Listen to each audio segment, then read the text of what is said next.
Hello friends, நான் உங்கள் Delphine Dominic khichdi life உங்களை அன்புடன் வரவேற்கிறது. இன்றைக்கி நம்ம கிச்சனில் என்ன சமைக்க போகிறோன்னா தேங்காய் அல்வா. அது எப்படி செய்யலான்னு பார்க்கலாம் வாங்க. இந்த அல்வா ரொம்ப ஈஸியான ரெசிபிங்க. வாங்க அது எப்படி செய்யலான்னு பார்க்கலாம். ஒரு மிக்ஸி ஜாரில் 1 கப் தேங்காய் எடுத்துக்கலாம்.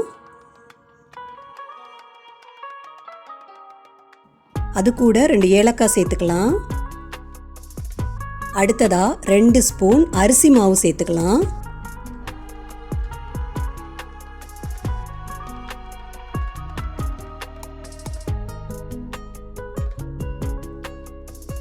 இப்போ கொஞ்சம் தண்ணி சேர்த்து நல்லா மையா அரைச்சிக்கலாம்.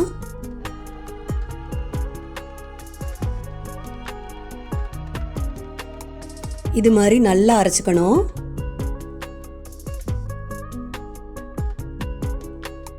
இப்போ நம்ம ஒரு பேன் எடுத்துக்கலாம். பேன் சூடானதும் 1 ஸ்பூன் நெய் ஊற்றிக்கலாம்.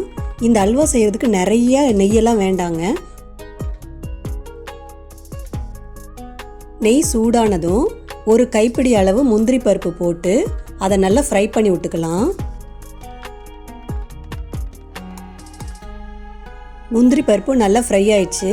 இதை ஒரு பிளேட்டில் மாற்றிக்கலாம். நம்ம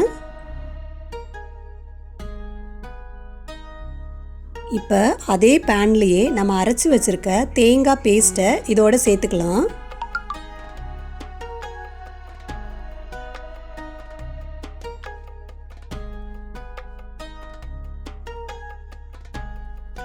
இப்போ இதை கலந்து விட்டுக்கலாம். அடி பிடிக்காமல் பார்த்துக்கணும். ஸ்டவ் மீடியம் ஃப்ளேம்லேயே இருக்கட்டும். ஒரு 2 நிமிஷத்துக்கு கைவிடாமல் கிளறி விட்டுக்கோங்க. இப்போ இது கூட நான் தண்ணி சேர்த்து கொஞ்சம் கிளறி விட்டுக்கிறேன். நான் மிக்ஸி ஜாரை கழுவி தான் தண்ணி சேர்த்துருக்கேன்.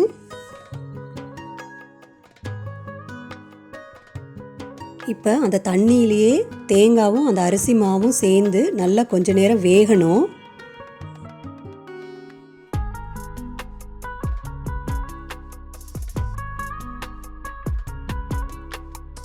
இப்போ அந்த தண்ணியெல்லாம் வற்றி நல்லா சுருண்டு வருது பார்த்தீங்களா?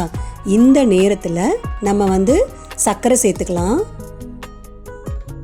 நான் இன்றைக்கி நாட்டு சர்க்கரை தாங்க எடுத்திருக்கேன். எந்த கப்பில் நீங்கள் தேங்காய் எடுக்கிறீங்களோ அந்த கப்பில் அதே அளவு சர்க்கரை எடுத்துக்கணுங்க. நாட்டு சர்க்கரையை போட்டு கொஞ்சம் கைவிடாமல் நல்லா கிளறி விட்டுக்கலாம். சர்க்கரையை போட்ட உடனே தண்ணி விடும். நல்லா கைவிடாமல் கலந்து விட்டுக்கணும். கொஞ்ச நேரத்திலே தண்ணி வற்றி நல்ல அல்வா பதத்துக்கு வந்துடும்.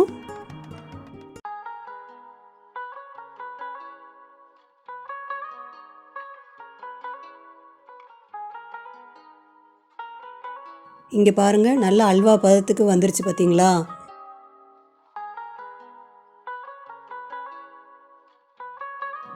இப்போ நம்ம 1 ஸ்பூன் நெய் சேர்த்துட்டு வறுத்து வச்சிருக்கிற முந்திரி பருப்பை சேர்த்து நல்லா கிளறி விட்டுக்கலாம்.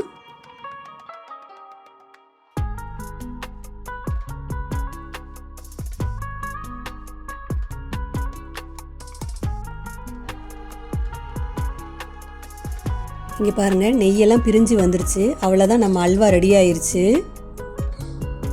இந்த அல்வா ரொம்ப சிம்பிளான ரெசிபிங்க. ரொம்ப ஈஸியானது கூட. சட்டுன்னு செஞ்சிடலாங்க. இந்த தேங்காய் அல்வாவை நீங்களும் ட்ரை பண்ணி பாருங்கள்.